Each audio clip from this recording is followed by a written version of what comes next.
Welcome to today's episode. I'm your host, Reed Stone. Alongside me is my co-host, Bob Foley, and our guest today is Eric Weigel.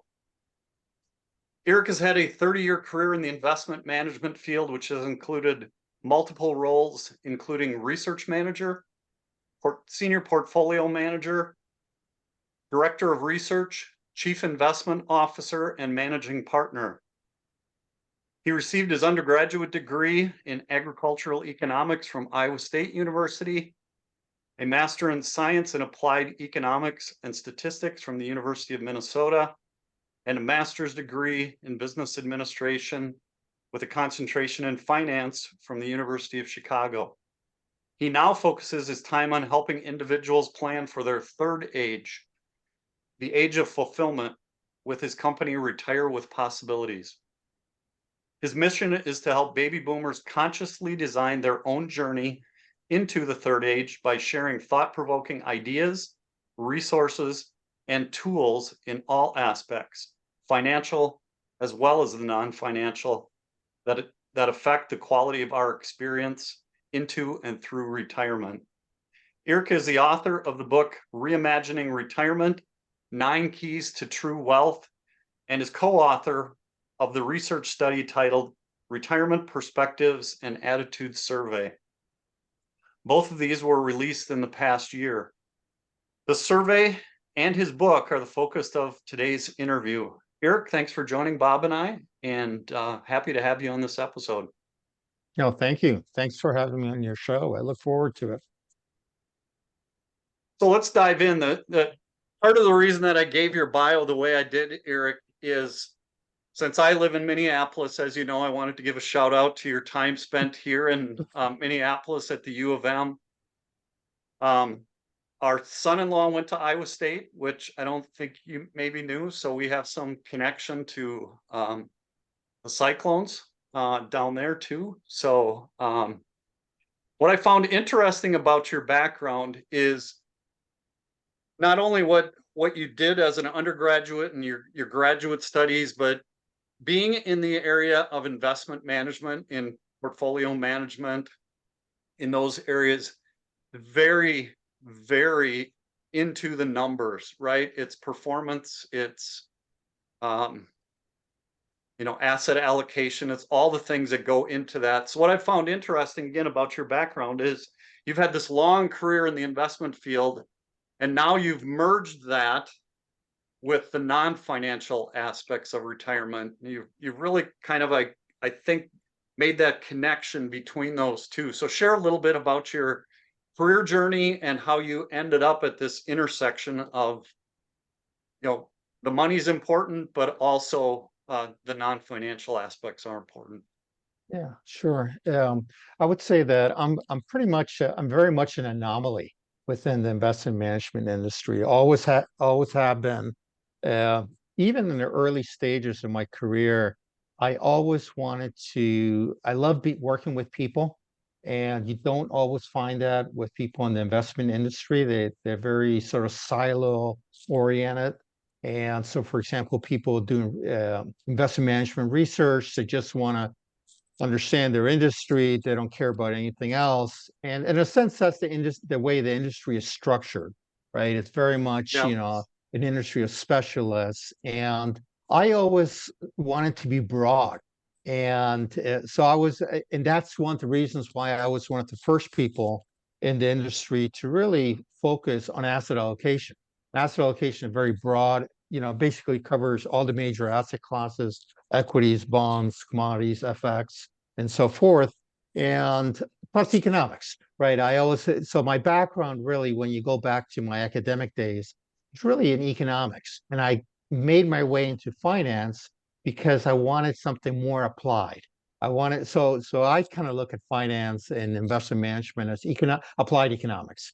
And one thing that was not clear from my background was that when I went to college, my goal was to save the world. So, and I say that in a funny way because I wanted to go into economic development. And I grew up in Costa Rica and in Peru.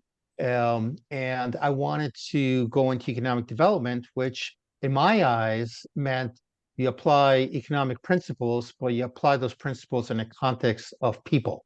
And so I always loved dealing with people. And in a sense, one of the reasons I went away from that background in economics was because I found that it was a little bit too theoretical.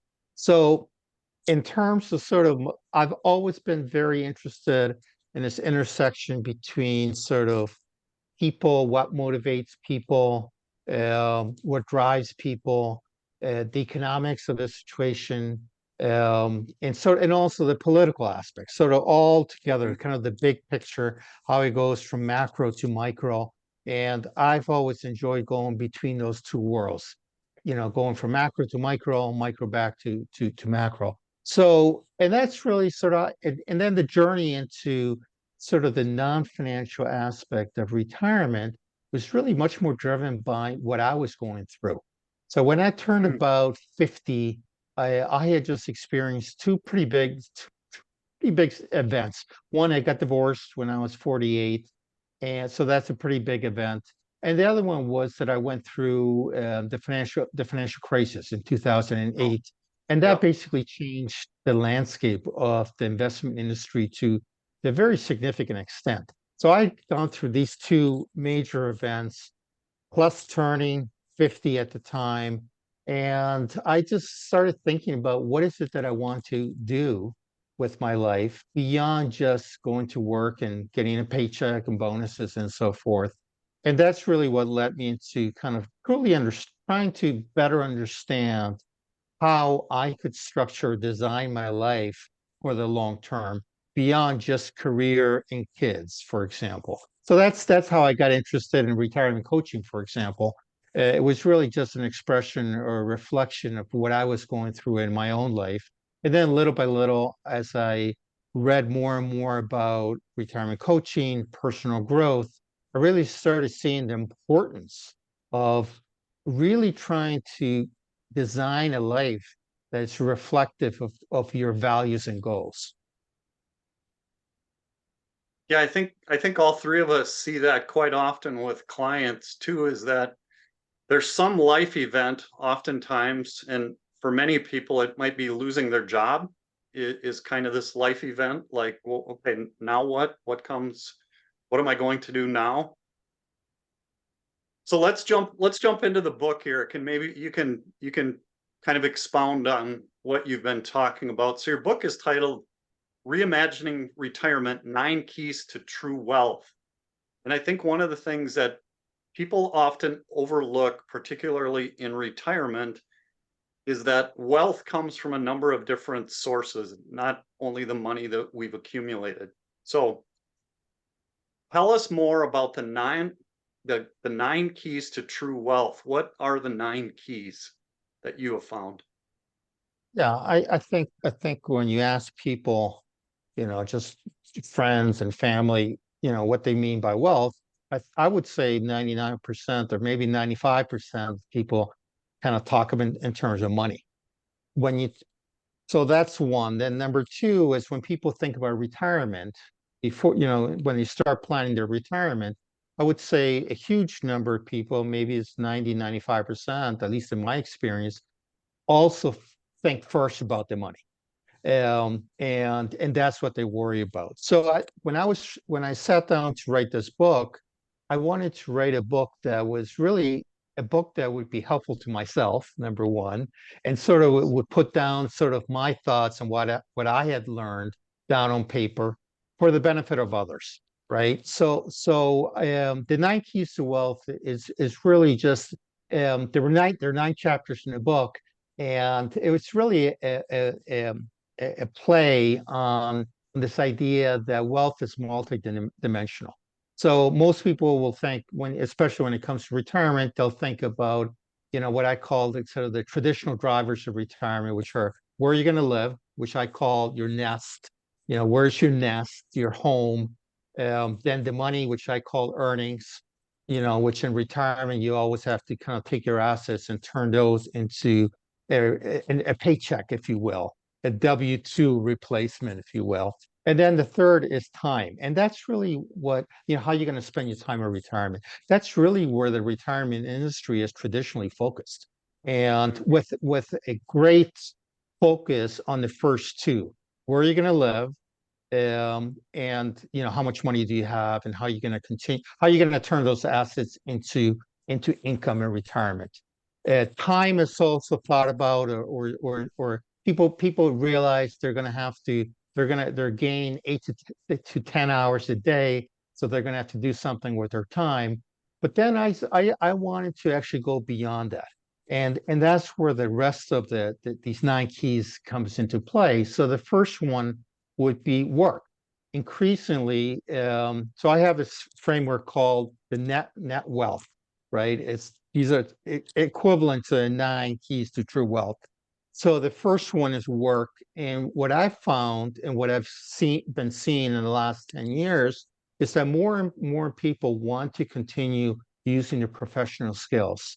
Maybe they want to do it in a different way, or they might even want to do it not for compensation. They might want to just volunteer in a nonprofit or so forth, but they have invested too much of their human capital and identity into a skill set and a set of experiences that they want to continue applying in the real world, but not necessarily in a 9 to 5 job.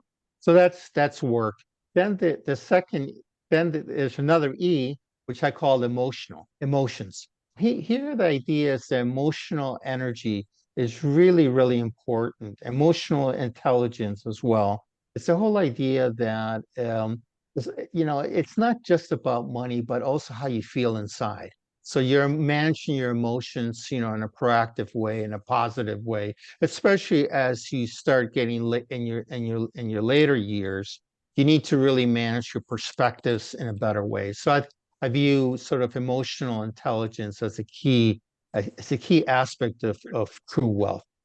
Then there's the whole area of achievements. Just because achievements and sort of attitude, just because you retire from your full-time career, it doesn't mean that you don't have any goals. In fact, now you have more time to actually, to really fulfill some of the dreams that you might have had for a long time, but maybe when you were in the thick of your career or raising a family, you just didn't have the time or focus to be able to kind of focus on those dreams and aspirations.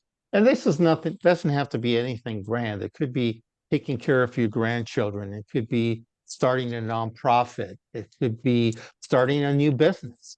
Again, it's people need to look forward to something when they wake up in the morning, and just having some sort of goals and aspirations that you're working towards, I think, is a very valuable aspect of your psyche.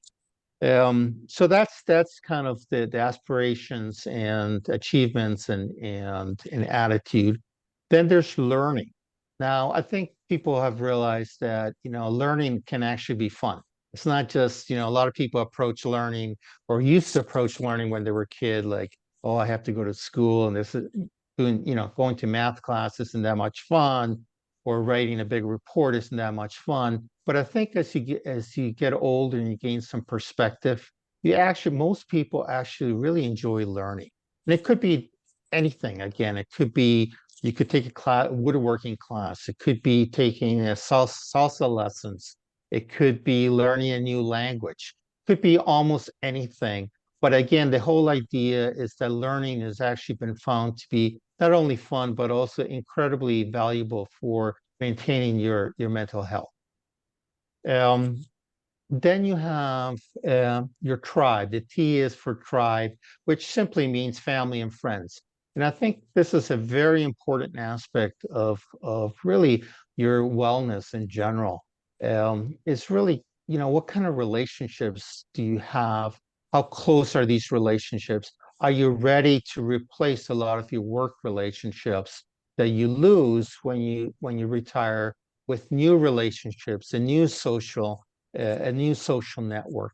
And that's really, at the end of the day, that's what makes life worth living, is sort of dealing with humans. And that's an aspect that a lot of people don't really think about when they're planning to retire.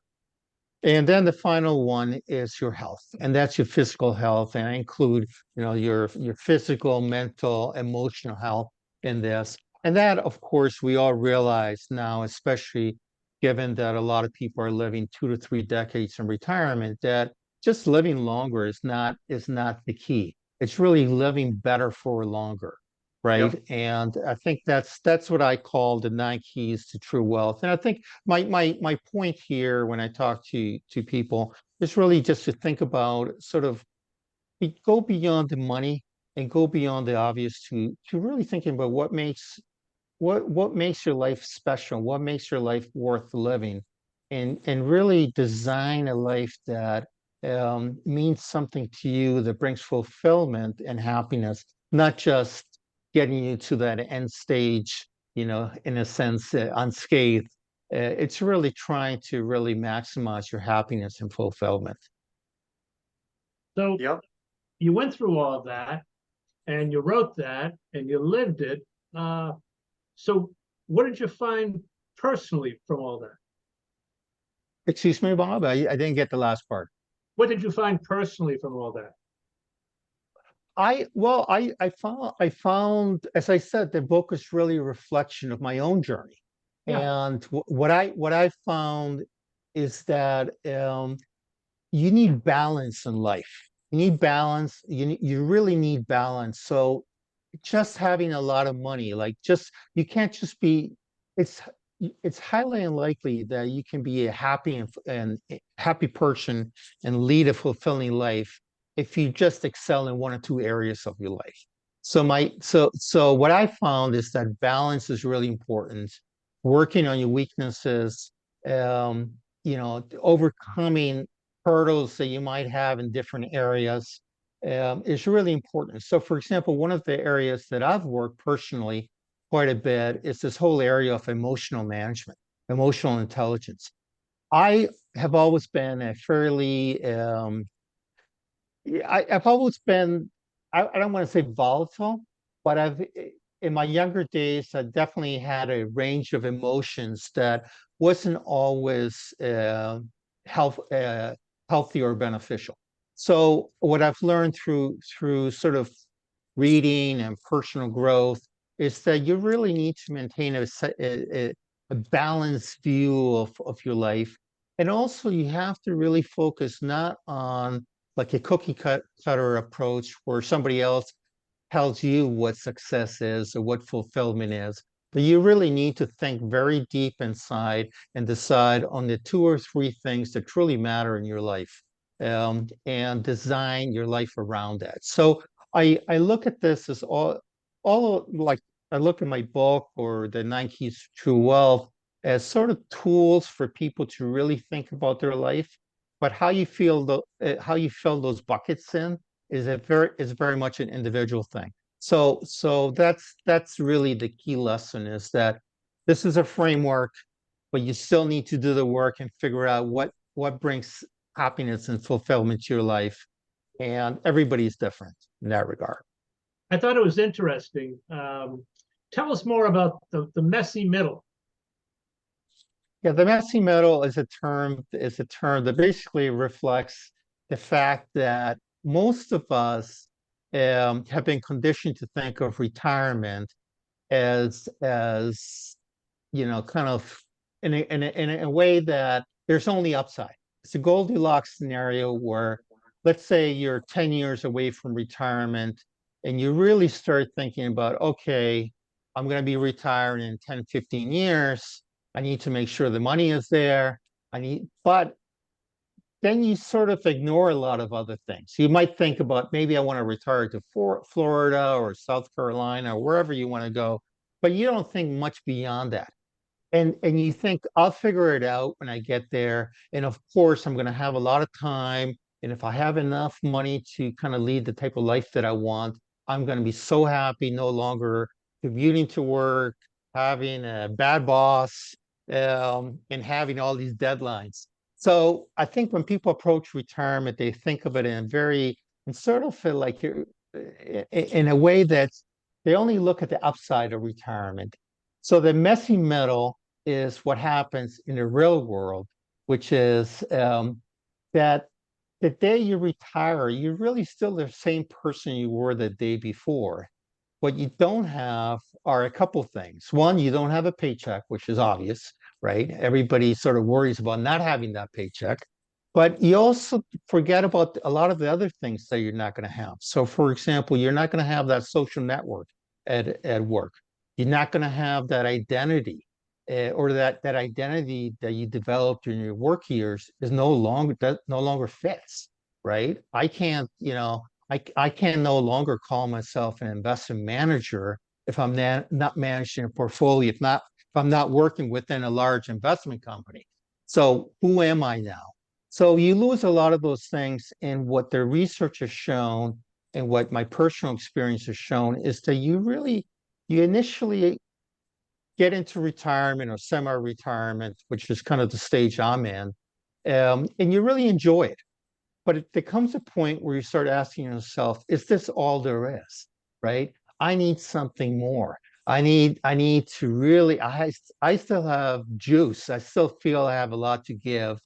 And you start asking yourself, is this all there is? And you experience a little bit of a sense of, you kind of miss the days when you were a player in your job, let's say.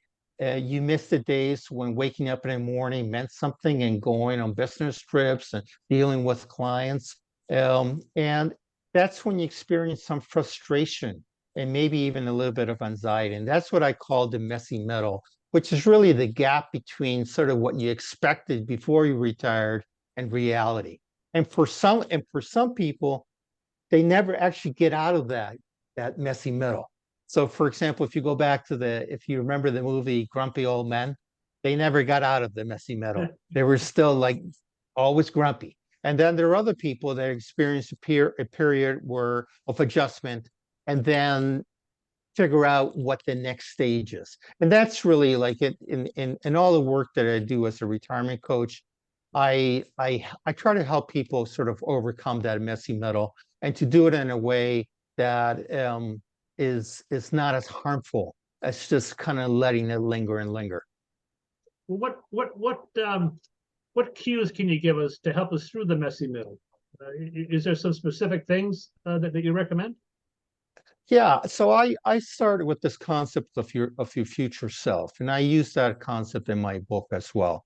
So, and the future self is really nothing more than, making you think about what type of life and person do you want to be going forward, right? That's the part that a lot of times when people think about or plan their retirement, they don't think about that. They think about where they're going to live, they think about the money, but they don't really think about sort of the life that they want to have on the long-term basis and the type of person they want to be long term. So I used this concept of the future self, and I ask people three questions. So I call them the three pillars of your future self.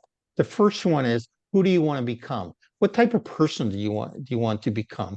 Do you want to be like Betty White, happy in retirement, or not in retirement, working through retirement, but do you want to be like grumpy old men? Who do you want to become? What kind of values do you want to express in your life?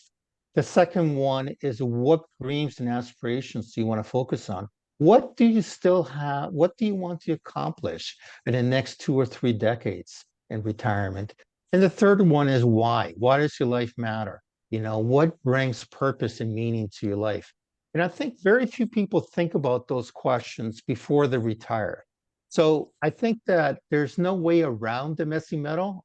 That's sort of the conclusion that I've reached, is that very few of us actually skip through the messy middle. In fact, in surveys that I've done, and just my observation with clients, it's only about maybe a 20%, maybe a third of people that don't experience a little hiccup in the first couple years into retirement.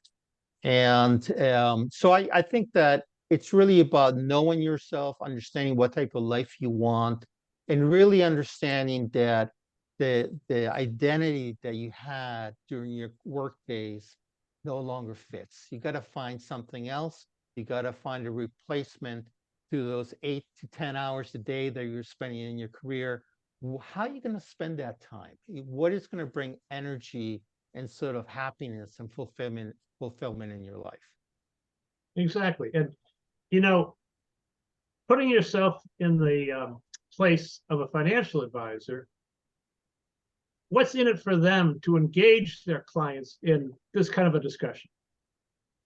I think that's a great question. I've been a financial advisor um, as well, and I think the way I think of it is, as a financial advisor, you're in a business, you're in a long-term business. You want to have a relationship with your clients long term, and by sort of incorporating some of the non-financial aspects into how you interact with the client, going beyond just the numbers, the dollars and cents, I think you can create a much closer connection to your client.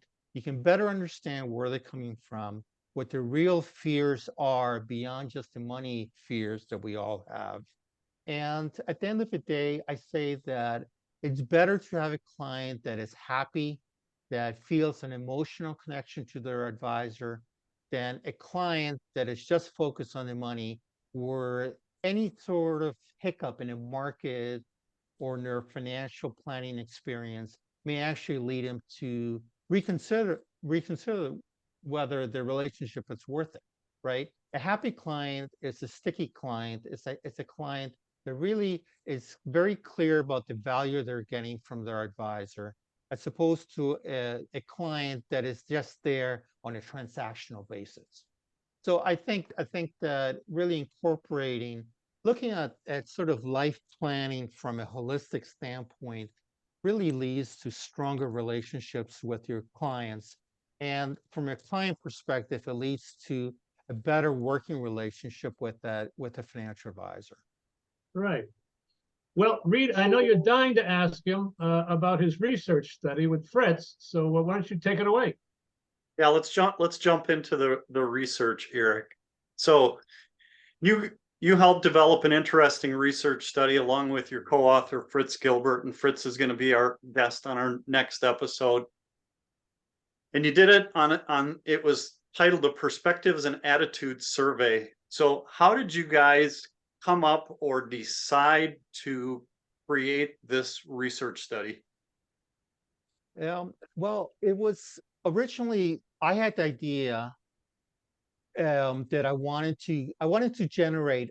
more timely data on what people were thinking about. And specifically, what I was really interested in was this gap in expectations between people that have they're already retired and what they've experienced, versus people planning their retirement and what they're thinking about.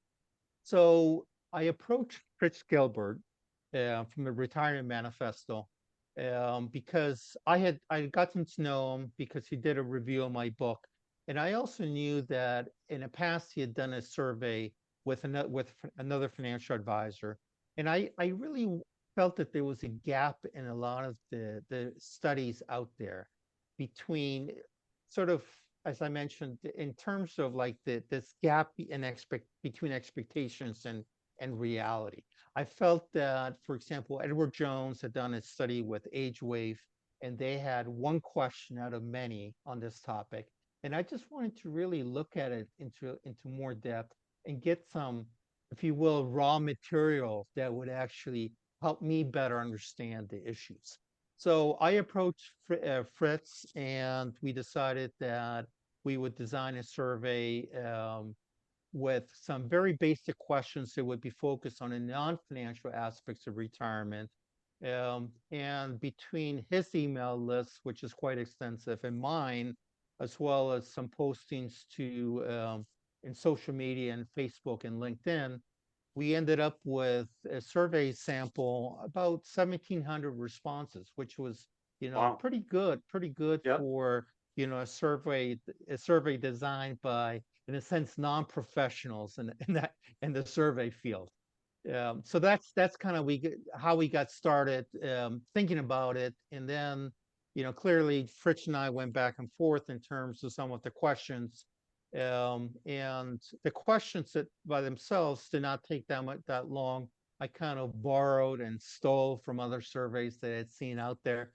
I think the analysis of a survey definitely took the most time, and really kind of trying to find the 3 or 4 nuggets of information was what took a little bit more time. But I think at the end of the day, it really helped myself and then Fritz, I think, to really gain a much better understanding of the difficulty that people might experience between their planning days and then actually living in retirement. So as far as the findings that showed a gap or disconnect between what pre-retirees kind of believe or think retirement will be like and how retirees actually experience retirement, so the whole expectations versus reality um, that exists between those two, what did you find in the research, or is there certain findings that did show that there was a huge gap in expectations versus reality? Yeah, I think there definitely is. I think that what the survey showed was that um, people, while they're planning their retirement, don't think of retirement as a major life transition, right? They think of it as an event where they're no longer going to get a paycheck and they might be moving, or they might, their life is going to change, but they don't really sort of internalize that. You think of it as a major life transition. So that's number one. I think the other aspect there are two other things that I thought were pretty interesting. One was the fact that people really underestimate sort of the psychic income that they get from their careers. And Mhm. by that, I mean sort of, the loss of their social network at work, the loss of sort of the reason for getting up in the morning and maybe pushing themselves, the loss of mental stimulation in many ways. I think people kind of understand that their life is going to change, but they really underestimate, especially this loss of identity and the loss of social connections that their work brings. And the final thing that I think the surveys clearly show is that there's a difference between planning and doing, or planning and living, might be the more appropriate way to describe it. So you can have the best intentions, you can do the most detailed plans, and in this context we're talking about retirement. You can plan your financial life, you can plan your non-financial life, but when the rubber hits the road and you're actually living your life in retirement, things will change, and there will be things that you don't clearly anticipate, when you were planning, that you never anticipated. You can't really plan the range of emotions you're going to feel when you kind of have this loss of social connection, when there's a big change in your life. And I think that's where people really underestimate that this is a major life event. Same as, having your first child or getting married, or switching careers. This is a pretty big life event, and it's a really important one, and can be very, very stressful for people, that I think people don't really understand. And they understand it sort of theoretically, but they don't. And that's what the survey also showed, is that the way that people responded to our survey, the people that were still planning their retirement, they knew what was going to happen in retirement, but they didn't really internalize it as well as they should have. And I think each of those three results that you talked about there, Eric, all goes back and connects to the whole messy middle, right? All of those disconnects lead to people encountering the messy middle, and for many people, taking a long time to dig out or getting unstuck from the messy middle. And if they can do some of this planning up front, like your book talks about, we can help them, I think, transition through that messy middle. People are going to go through it at different times, but I think what some of the research has shown too is if people plan on the front end for what life is going to be like in retirement, they anticipate and are resilient to some of these changes that will occur, that they can get through that a little quicker. And some of the people too, I think, get stuck in the messy middle and are there for a much longer time than what they need to, had they done some of this type of planning and having the foresight to do some of the non-financial planning. So I thought that was a point that I connected between what your research showed and what my experience has been with clients. Yeah, no, I totally agree. I think that, you know, you definitely do as an industry, as a society, we can definitely do a better job sort of educating people as to the likely changes that they're going to experience. Hmm. But I'm also a huge advocate for getting people to actually start doing some of those things that they want to be doing in retirement.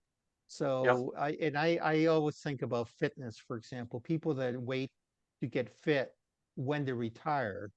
Um, Probably not, are probably going to be disappointed. So get fit now before you retire, and then just ramp it up, or do things that you really enjoy in retirement, to a greater extent as you have more time. But I think that I always tell people there's really like three phases to it, and there's the thinking part, there's the planning part, and the doing part. And I think that you don't have to wait till you retire to start doing some of the things that you want to do once you're no longer in the thick of your career. So I think that's a key message, that really, just be proactive about things, and plan ahead, of course, because without planning, all three of those steps, thinking, planning, and doing, are absolutely critical, right? You can't just do one or two of them. You got to do all three. Yep.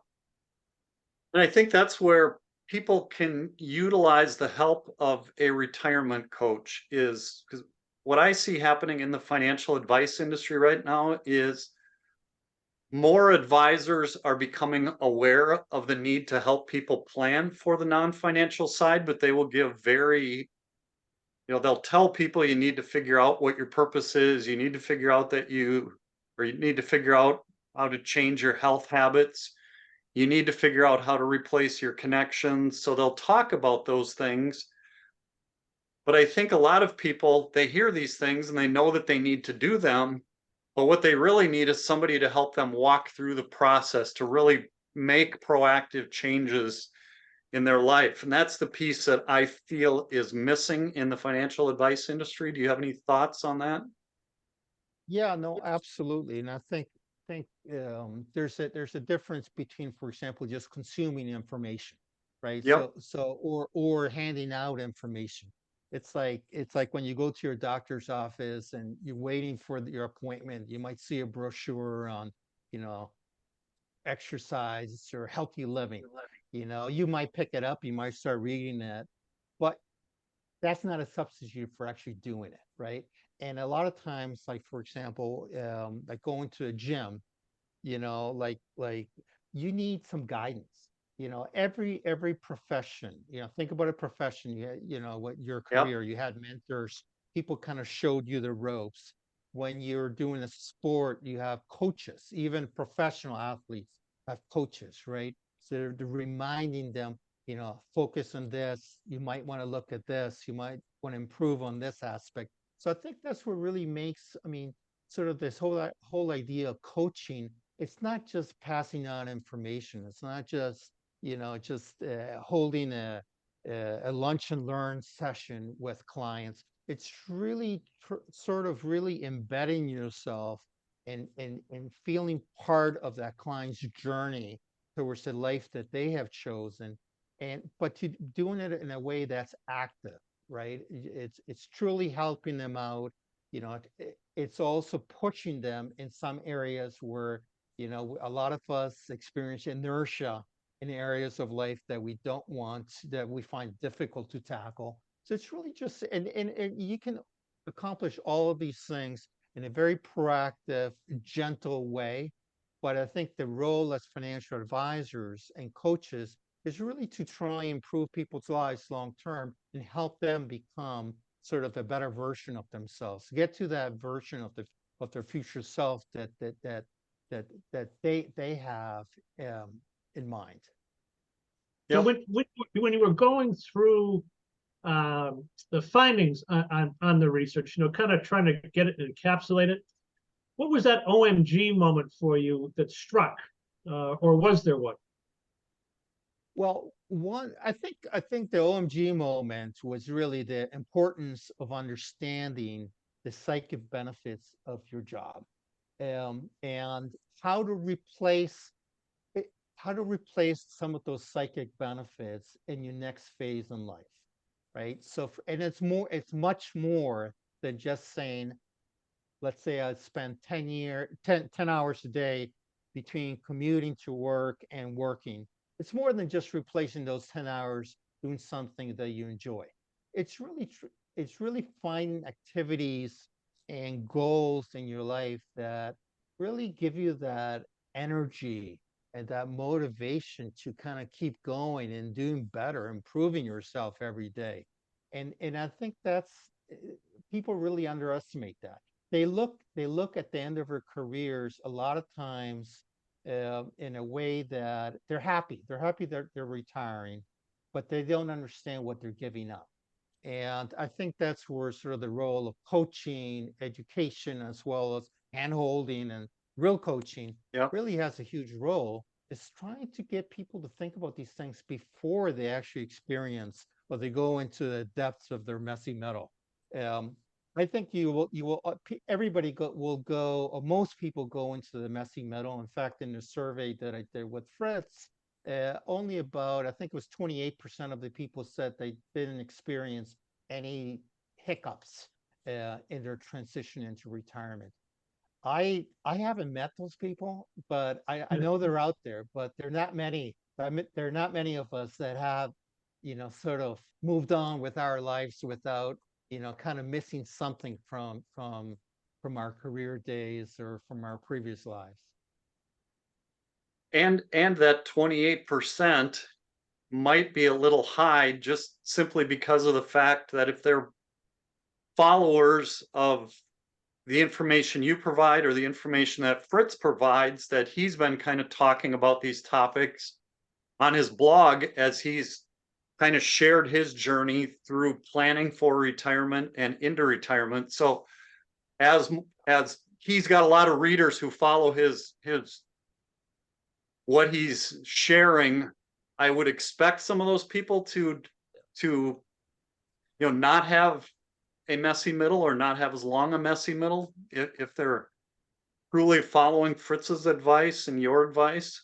So Yeah, no, I definitely think that our sample was composed of people that are very proactive about their lives. They consume the information um, that's out there, and Fritz has great yeah, information. He's a great yep, loyal following.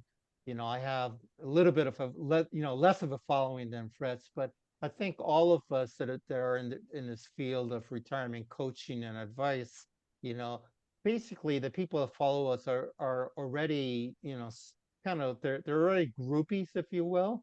yeah, yeah, And even the groupies experience a little bit of a letdown when they go into retirement. So the general population, for the most part, is totally unaware of the challenges that they will face as they transition into retirement. So I think there is tremendous room for our profession to really help the man on the street, the man and woman on the street, to really help them in this transition, because spending 2 or 3 decades in retirement is a long time to just kind of relax and take it easy, when most of us really could really have much more fulfilling lives if we actually took the time to plan ahead and think ahead a little bit more. yep. Absolutely agree. I think that's a great place for us to stop today. Bob and Eric, do you have any final thoughts while I pull up your contact information? Well, Eric, one of the big things that I got from your book and the survey is that retirement is not spring break for seniors, I guess, huh? No, no, it might be spring break. Well, it might be spring break, but then you still got to go back to You got to go back, right? to school. You have to go back. So Yeah. it might be good for a short period of time. In fact, most of the surveys, not necessarily the survey that Fritz and I did, but most surveys show that there's this honeymoon effect, right? It's great not to have to, you know, commute for 2 hours a day. It's great not having deadlines and so forth. But after a while, that kind of gets a little bit, just playing endless rounds of golf or tennis in my case gets to be a little bit boring and monotonous. So, you go from honeymoon to a period of introspection. So I think that's the real world. And just like spring break is in the real world, and you go back to college or you get back from vacation, I think in most people should really look at retirement as another phase in life with different sets of opportunities as well as challenges. So I think I'll leave it at that. But I'm optimistic, and again, our survey showed that retirement is a great time for people. This third age is a great time for people to find happiness and fulfillment. But again, it still requires some work. It requires people to think, plan, and do, as I say.